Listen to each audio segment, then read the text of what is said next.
पित्रे ब्रह्मोपदेष्ट्रे मे गुरवे दैवताय च प्राप्याय प्रापकायास्तु நம ஸ்ரீநிதயே நமः.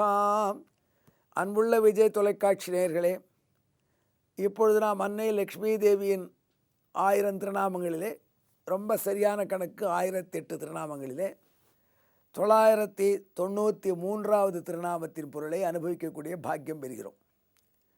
சாண்டில்யர் என்று ஒரு முனிவர், அவர் சொன்னதாக ஒரு அறிவிப்பு சாமவேதத்தின் உபனிஷத்திலே வருகிறது. சாண்டில்யர் அருளி செய்கிறார், சர்வம் கலு இதும் பிரம்ம, இது எல்லாமே பரபிரம்மம் தான், இது எல்லாமேன்னு நான் கையை தடுற மாதிரி அவர் காமிச்சு சொல்கிறார். இதம் சர்வம் பிரம்ம, இது எல்லாம் பிரம்மமே, இது எல்லாம் நாராயணனே. இது எல்லாம் என்றால் என்ன? காண்கின்ற பொருளெல்லாம் நாராயணனே, கேட்கின்ற பொருளெல்லாம் நாராயணனே, இவைகளெல்லாம் பிரம்மமே என்று சொன்னார். அது எப்படிங்க எல்லாம் பிரம்மங்கிறீர்? பிரம்மம் வேறு இது வேறு இல்லையான்னு ஒருத்தன் கேட்டான்.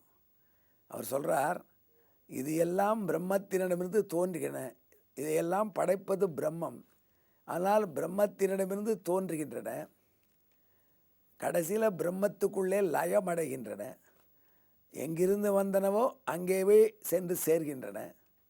ஆகையினால புறப்படும் இடமுமே திருமால், அப்புறம் சேர்விடமும் திருமால், ஆரிஜினும் அவனே, டெர்மினஸும் அவனே. அப்போ எந்த ஒரு பொருள் தன்னுடைய காரணத்தில் தான் லயமடையும் என்பது ஒரு கொள்கை. ஆகையினால் இந்த பூமி இருக்கே, பூமி தண்ணீரிலிருந்து வந்ததாக நமது புராணங்கள்.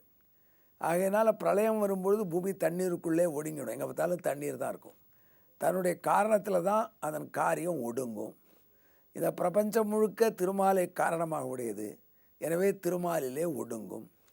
அவனிடமிருந்து தோன்றி அவனுள்ளே ஒடுங்குகின்றன என்பதனாலும் இவைகளுடைய இருப்பு அவனுடைய திருவுள்ளப்படி தான். இவைகளுக்கு இருப்பை தருபவனும் அவனே, எக்ஸிஸ்டன்ஸை கொடுப்பவன் அவனே, கிரியேட்டரும் அவனே, ப்ரொடெக்டரும் அவனே, டெஸ்ட்ராயரும் அவனே. அப்படின்னா இது அவன்தான் என்று புரிந்து கொள்ளுங்கள் என்று சொல்கிறார் அவர். இது எல்லா இடத்திலையும் பிரம்மம் இருக்குது என்று அவர் சொல்லி கூட ஒரு விஷயம் தெரிவிக்கிறார். எனவே நீங்கள் அமைதியுடன் பரபிரம்மத்தை வழிபடுங்கள். எனவே அமைதியுடன் அர்த்தம், எல்லாம் பிரம்மம் என்று உணர்ந்தால் உங்களுக்கு அமைதி தானே கிடைக்கும். இந்த அமைதியை வேண்டி எத்தனை பேர் எவ்வளோ பாடுபடுறாங்க. நான் உங்களை எவ்வளோ சுருக்கமான வழி சொல்கிறேன் பாருங்கள். அமைதி வேண்டுபவர்கள்லாம் இந்த திருநாமத்தின் விளக்கத்தை கேட்டிங்கன்னா நிச்சயம் அமைதி வந்துடும். நமக்கு அமைதி எதனால் குலையிறது? எத்தனை பேருக்கு அமைதியை குலைக்கிறாங்க? எப்படி குலைஞ்சி போகிறாங்க? அந்த பெண் என்ன லவ் பண்ண மறுத்துடுது, உன் மூஞ்சிக்கு நான் டூ மச் இல்லையா, உன் ரேஞ்சுக்கு நானான்னு சொல்லித்து எவ்வளோ கெஞ்சரம். சில பேரை முகம் கொடுக்க மாட்டேங்கிறாங்க, அதனால அமைதி போகிறது. அந்த அமைதியை குலைஞ்சி நிம்மதி இழக்கிறோம். இதுக்கெல்லாம் காரணம் என்ன? அவர் விரும்பலை இவர் விரும்பலை நினைக்கிறதுனால. உண்மையிலேயே அவரும் சரி இவரும் சரி எல்லாரும் திருமாலாலே இயக்கப்படுபவர்கள். திருமால் இவர்கள் நம்மை விரும்ப வேண்டும் என்று அருள் செய்யலை, சங்கல்பிக்கலை. எனவே இவர்கள் விரும்பவில்லை. விரும்பாததற்கு இவர்கள் பொறுப்பல்ல, இவர்கள் கருவிதான். இவர்களை இயக்குவது அந்த திருமால் தான் என்று தெரிஞ்சுட்டா அதுக்கப்புறம் இவர்கள் மீது நமக்கு கோபம் வராது, அமைதி இழக்க மாட்டோம், அவர்களை அடிக்க மாட்டோம், துன்புறுத்த மாட்டோம், கொலை செய்ய மாட்டோம். இந்த கொலை குற்றங்கள், ஒருத்தரை திண்டிப்பது, இதெல்லாம் போகிறதுக்கு இதுதான் பெஸ்ட்டு ஃபார்முலா. அவன் செய்யலையா, உள்ளிருந்து ஏற்கிறவன் தான். ஏதவனிற்கு அம்பை நோகக்கூடாது.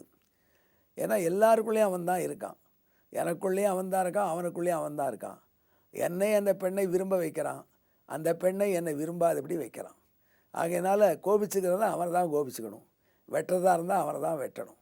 இந்த பெண்ணை வெட்டி என்ன பயன் என்கிற எண்ணம் வந்துடுத்துன்னா மன அமைதி தன்னடைவிலே வந்துடும்.